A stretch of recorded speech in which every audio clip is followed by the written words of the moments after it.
Let's know what's the purpose of creation. Let's know what's the purpose of creation. Let's know what's the purpose of creation. Let's know what's the purpose of creation. Alhamdulillahi Rabbil Alameen wassalatu wassalamu ala Sayyidil Mursaleen amma ba'd fa'a'udhu billahi minash shaitanir rajeem Bismillahir Rahmanir Rahim As-salatu wassalamu alayka ya Rasulallah As-salatu wassalamu alayka ya Habiballah As-salatu wassalamu alayka ya Nabiyallah wa ala alika wa ashabika ya Nurallah. The Prophet of mankind, the peace of our hearts and mind, the most generous and kind sallallahu alaihi wasallam is reported to have said, there will be no shade on the day of judgment except for the throne of Allah Azza wa Jal. Three persons will remain beneath the shade of the divine throne. It was humbly asked, O the beloved Rasul sallallahu alaihi wasallam, who will be those people? Allah. Nabi sallallahu alaihi wasallam said, number one, the one who relieves the distress of my ummati, my follower. Number two, the one who revives my sunnah. And number three, and the one who recites salat upon me abundantly. Subhanallah, subhanallah. Sallu ala al-habib, sallallahu ta'ala ala Muhammad, sallallahu ta'ala alayhi wa sallam. Salatu wa salaman alayka ya sayyidi ya habibi ya Rasulullah, sallallahu ta'ala ala Muhammad, nurin min nurillah.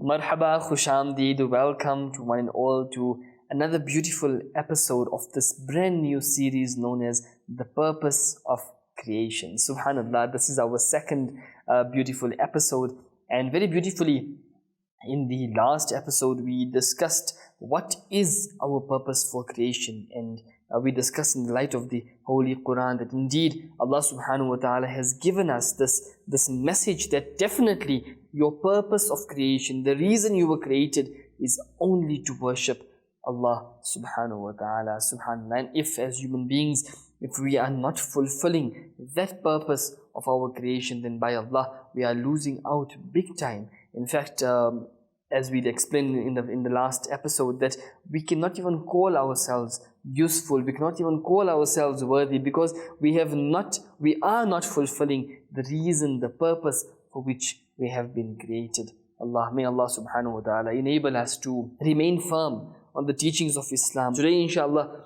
we will be discussing how to develop this passion, how to develop the interest in worshipping Allah subhanahu wa ta'ala. Subhanallah, subhanallah. But before we begin with today's silsila, let's all make good intentions, as very beautifully Nabi sallallahu alayhi wasallam has mentioned, Niyatul mu'mini khayrun min amali. The intention of a believer is better than his action. So definitely the more good intentions you make, the more reward you will attain from the exalted court of Allah subhanahu wa ta'ala. Why? Because a person can do an action, but his intention is not there. Maybe his intention is to please some person. Maybe his intention is to please someone. Maybe his intention is, so people may call me famous. People may say, I'm so pious. People may say this about me. People may say this about me. So his intention is not for the pleasure of Allah subhanahu wa ta'ala. His intention is for fame. His intention is for shohrat. His intention is for pomp and glory. So there is no benefit in your action if your intention is not for the pleasure of Allah subhanahu wa ta'ala. Yes, the only time where there will be the fruits of your actions, the only time where your action will be beautiful, is that if your intention is only and solely for the pleasure of Allah subhanahu wa ta'ala. Subhanallah. That is why my Nabi sallallahu alayhi wa sallam has mentioned, إِنَّمَا الْأَعْمَالُ بِالنِّيَّاتِ, that indeed the actions are based upon the intentions. So your intention is your foundation basically. If the foundation is weak, the entire building will collapse. No matter you build 5, 6, 7, 100-story building, but the foundation is weak, the whole building will collapse. Yes, if the foundation is strong, even if it's a 1-story, 2, 3, 4-story, not much, but it's something solid, it's something firm. So that's why there is no use of doing lots of actions, but your intention is not for the pleasure of Allah subhanahu wa ta'ala. That is not useful at all. And vice versa, if your intention is solid, your intention is only for the pleasure of Allah, even if you do little ibadat, inshallah, that will be accepted in the court of Allah subhanahu wa ta'ala. Subhanallah. So, niyatul mu'mini khayrun min amali. The intention of a believer is better than his action. Do good intentions. Such as when I hear the name of Allah, I will say Jalla Jalaluhu, I will say Subhanahu wa Ta'ala, I will glorify and praise Allah Subhanahu wa Ta'ala.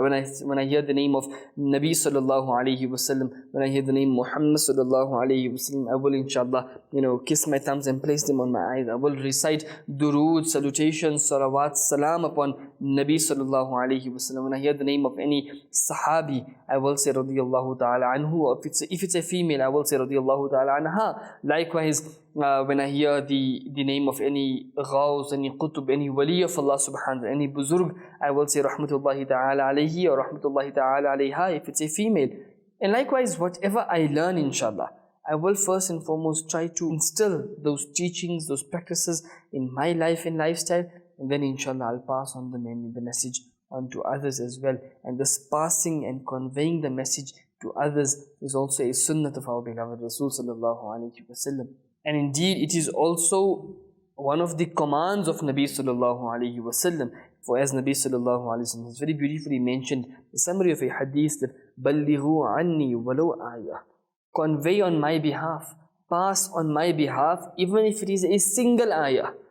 So if you are a muballigh, if you are preaching, if you are teaching, if you are spreading the message on to others, then you must know you are fulfilling the command of Nabi sallallahu alaihi wasallam, and you are fulfilling the sunnat of Nabi sallallahu alaihi wasallam. Subhanallah, subhanallah. This is the beauty of Islam. This is the beauty of making good intentions. May Allah subhanahu wa ta'ala protect all of us. May Allah subhanahu wa ta'ala enable us to have good intentions and to keep good intentions always in our hearts and our minds. Ameen, ameen, ameen. Ya Rabbal Alameen. Subhanallah.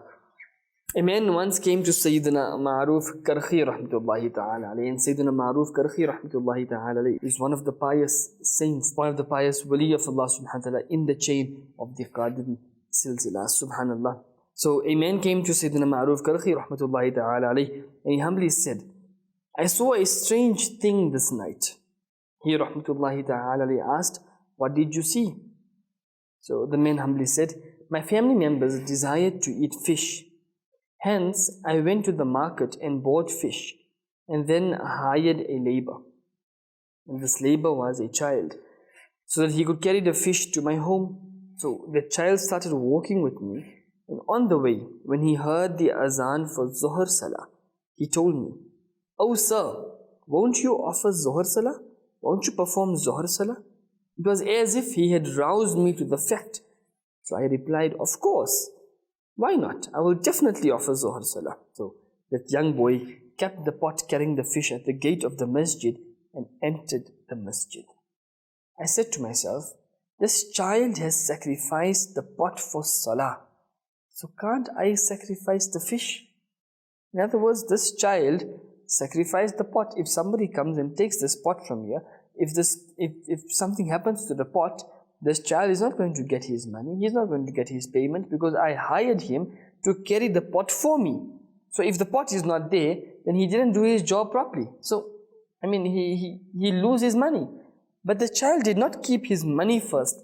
What he kept was, he kept the pot one side, and he said, let me go and perform Salah. In other words, the child was demonstrating and showing this man that the Salah is much more important than this pot, than the fish, than the money which I am going to get. So keep this one side, let me go and worship Allah subhanahu wa ta'ala. Allah. So this man says that, I said to myself, this child has sacrificed the pot for Salah, so can't I sacrifice the fish? Let me also go and perform Salah. If something happens to the fish, let it happen. The fish is not more important than the Salah which I have to perform. Allahu Akbar. The man further says that he continued to offer Salah until the Iqamah was called out, and we offered Salah with the Jama'at of the Masjid. When we got out of the Masjid, we saw the pot was there where we left it. Having reached home, I told this entire situation to my family members, and they all started saying, invite the child to our home for eating this fish. Such a wonderful child, a child who has such beautiful characteristics, a child who has so much taqwa, so much piety, invite him. Come, he must also join us in this fish. So the man said, when I invited that youngster, the youngster said, I am fasting. I then asked him to have iftar at our home. He accepted our invitation and asked me to show him the way to the masjid. I showed him the way and he went to the masjid and sat over there. When we completed Maghrib Salah, I asked him, now come to my home. He replied, I will go with you after offering Isha Salah. After offering Isha Salah, I took him to my home that had 3 rooms. One for me and my wife, the second one for my daughter who was disabled since 20 years, and the third one for our guest. The man says, in the last part of the night, someone suddenly knocked at the door. I asked, who is this? A voice came, I am your so-and-so daughter. I said, she has been disabled for 20 years. She is just like a piece of meat at home. She can't move, she can't walk, she can't do anything. How is it possible for her to walk? She must recover. Then she walked all the way to my door, then she knocked. Why are you joking with me? So after hearing this, the daughter said, I am the same daughter of yours. That same daughter who is disabled for 20 years, I am that daughter. Open the door. The man says, when I opened the door, I found that my daughter was standing absolutely perfect. I mean, she was not paralyzed anymore. She had recovered. So we asked her the reason. How did you recover? Allah, she replied, when I heard you talking about the guest with goodness. So this thought came to my mind that I should make dua, that I should beseech in the court of Allah subhanahu wa ta'ala through the wasila, the sake of this guest, so that Allah subhanahu wa ta'ala may remove my trouble. I therefore humbly said, O Allah, I present the sadaqah of the dignity of this guest of yours in your blessed court. Remove my trouble and bestow upon me peace. Allah, Allah, Allah. She says, after making this dua, I stood upright. As you can see that now I have fully recovered. Allah subhanallah. Hearing this, I went towards my guest, but I did not find him in the home. The man says, he says, I then went to the door, but the door was closed as well. After hearing this beautiful incident, Sayyidina Ma'ruf Karhi rahmatullahi ta'ala said, of course, pious saints are certainly found amongst the elders and the youngsters as well. Subhanallah, subhanallah. Ibadat mein guzre meri zindagani, karam ho karam, ya khuda, ya ilahi. Amin bijahi Nabi al-Amin sallallahu alayhi wa sallam. Subhanallah, subhanallah. What a beautiful incident this is. First of all, the first beautiful lesson we come to learn from this beautiful incident is that seeking wasila, using the pious saints of Allah subhanahu wa ta'ala as a wasila, as a medium, as a means in the exalted court of Allah subhanahu wa ta'ala is permissible. Because we know and we believe that they have a closer station, a closer rank, a closer place in the court of Allah subhanahu wa ta'ala compared to us. We are sinners, we are disobedient, we have no good actions. So when we make dua in the court of Allah subhanahu wa ta'ala and we use the names of these great personalities, then Allah subhanahu wa ta'ala inshallah accepts the dua. And the dua is accepted in our favor and our work gets done. So this is the beauty of Islam. Islam teaches you that when you want to make a dua, when you want to ask from the court of Allah subhanahu wa ta'ala, you have no worthy, you have no status, you have no rank, you are nothing. Make dua in the court of Allah, but use the name of His beloveds. Inshallah, with the name of His beloveds, your work will be accomplished, your work will be fulfilled. Subhanallah, subhanallah. This is the beautiful lesson we come to learn from this beautiful narration. And most importantly, we come to learn the passion, the jazba, the desire that this youngster had to perform salah in the court of Allah subhanahu wa ta'ala. I mean, this youngster, he had his pot of fish. The time for Zohar Azan was just given at that time. If he wanted, he could have taken the pot home and he could have left it there and then maybe performed the Zohar Salah later. Okay, he was passing by, the Azan was given, he had to join the Jamaat, and that maybe he could keep the pot in some secure place. But no, look at his passion and his desire, that he kept the pot outside the masjid. Let me go and perform the salah. If something happens to the pot, if it goes missing or maybe something happens, what will happen? I'll lose my money, I won't get my money, I won't get my payment. But salah is more important. And because of that, this man also had the jazba, the enthusiasm, that this young child, he is sacrificing his money, he is sacrificing this for the sake of his salah, then fish is something which I am going to eat. Right? It's not something, which I have to give more importance to than salah. No. So he also sacrificed the fish. Leave the fish here, let's go and perform salah. What was the outcome?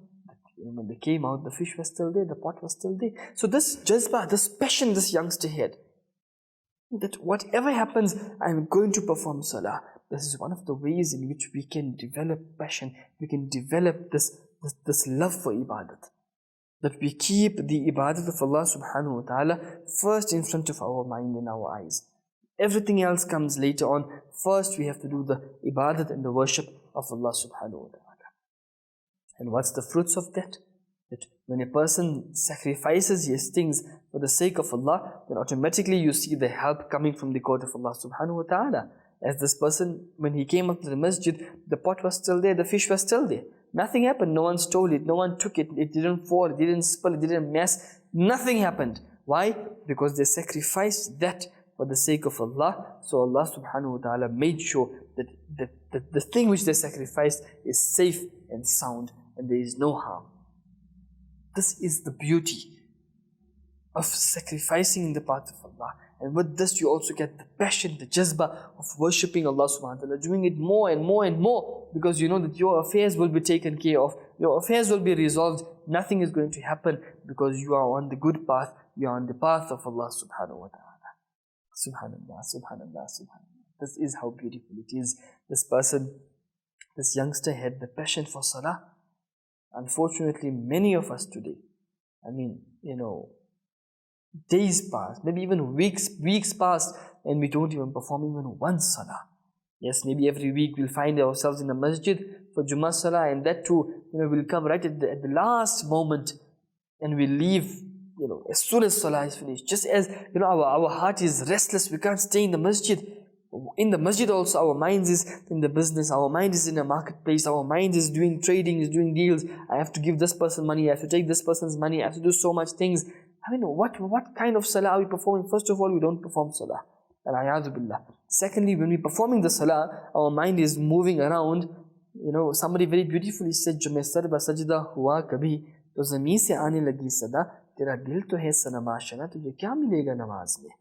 You are performing the salah, but your heart, your mind, your thinking, everything is moving around this world, the luxuries of this world. Then what beauty are you expecting from salah? Because you are not performing the salah wholeheartedly.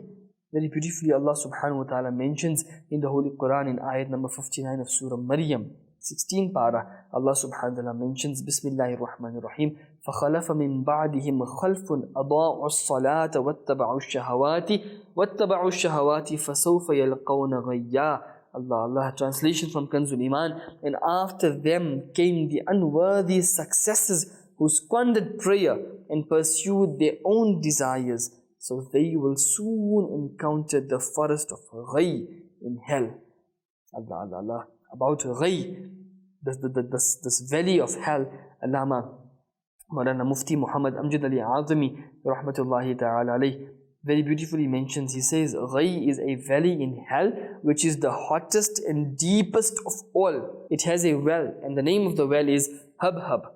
When the fire of hell is about to be extinguished, Allah Azza wa Jal opens the well, due to which the fire of hell blazes as usual. Allah. Furthermore, it's mentioned, this well is for the people who do not offer salah, fornicators, drinkers, usurers, means those who take usury interest, and for those who hurt their parents. Allah. Ilahi hu bahut kamzor banda, na dunya mein na uqba mein saza ho. Allah. This is the wa'id. This is the warning from the Holy Quran. This is the outcome of those who don't perform the salah.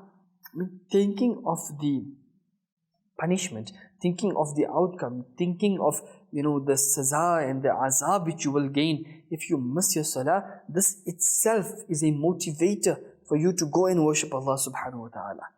When the person thinks that, this is what's going to happen to me, this is how I'm going to suffer, this is how I'm going to, die. This is how I'm going to feel.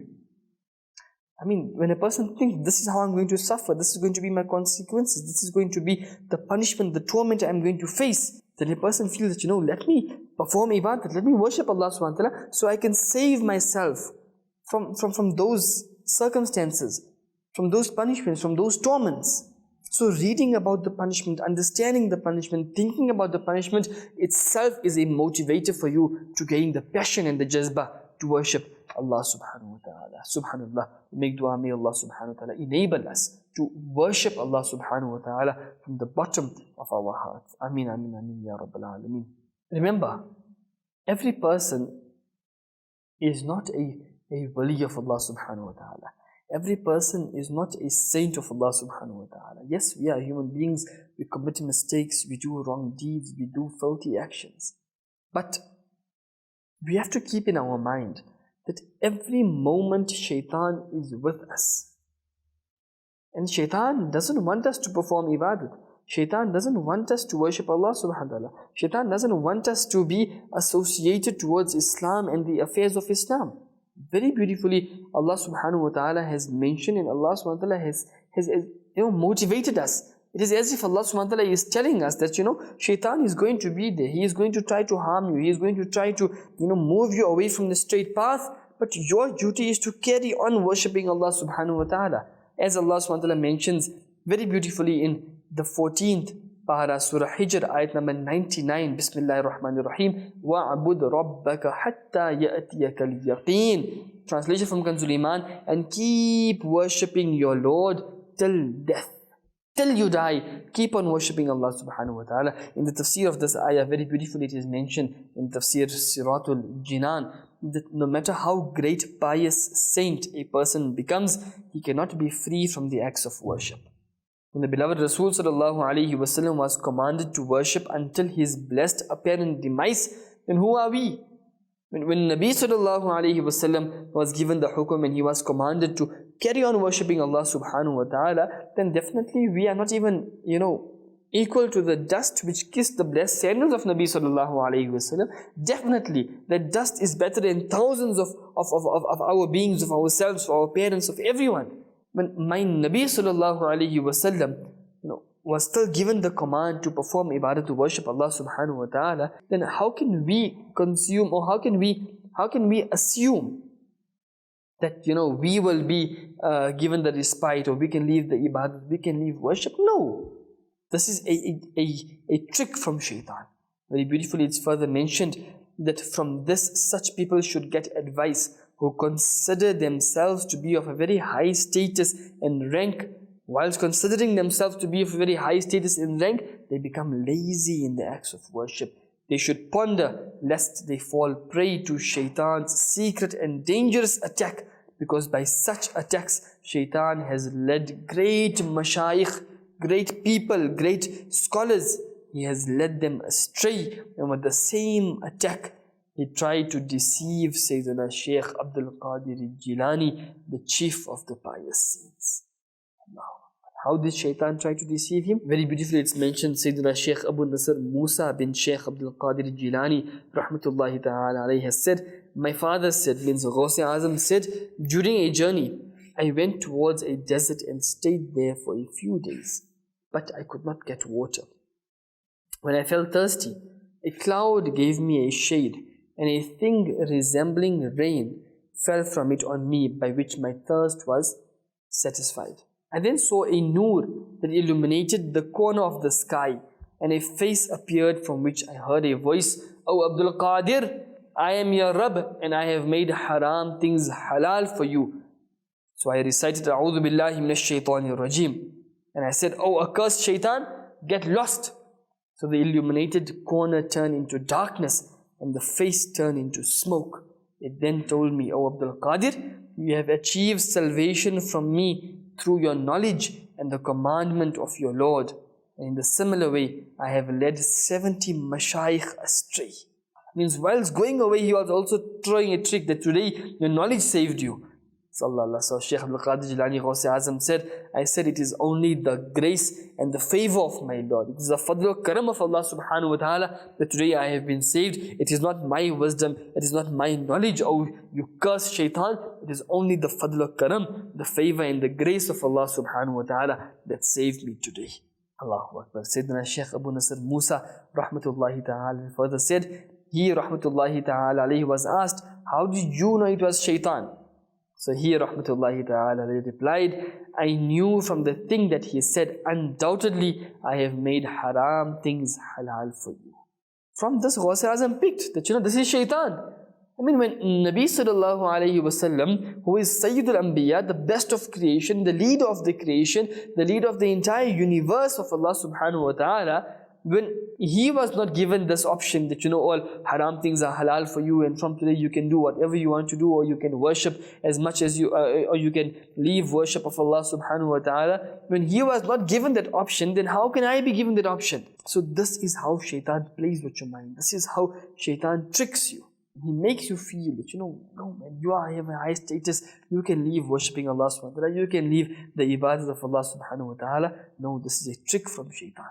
So the Quran is telling you, وَعَبُدْ رَبَّكَ حَتَّى يَأْتِيَكَ الْيَقِينُ. Until you leave this world, until your demise, until your death, keep on worshipping Allah subhanahu wa ta'ala. No matter what happens, you have to worship Allah subhanahu wa ta'ala. This ayat of the Holy Quran is also a motivator. It is telling you this is how you must get the passion and the jazba to worship Allah subhanahu wa ta'ala. Because on one side shaitan is going to stop you, on the other side this ayat of the Holy Quran is going to motivate you and persuade you to keep on worshipping Allah subhanahu wa ta'ala.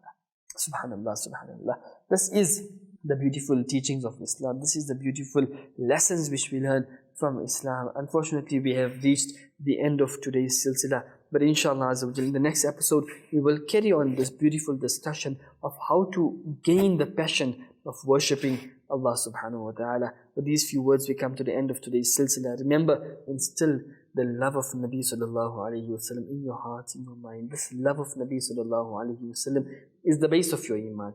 You have this love by Allah, you have everything. You lose this love by Allah, you lose everything. We hope to see you soon inshallah in the next episode with this beautiful topic and with this name of our silsila, the purpose of creation. Subhanallah. Remember, be positive, think positive, stay positive. May Allah subhanahu wa ta'ala grant all of you abundance of happiness, abundance of barakah. Ameen, ameen, ameen. Ya Rabbil Alameen. Let's know what's the purpose of creation. Let's know what's the purpose of creation. Let's know what's the purpose of creation. Let's know what's the purpose of creation.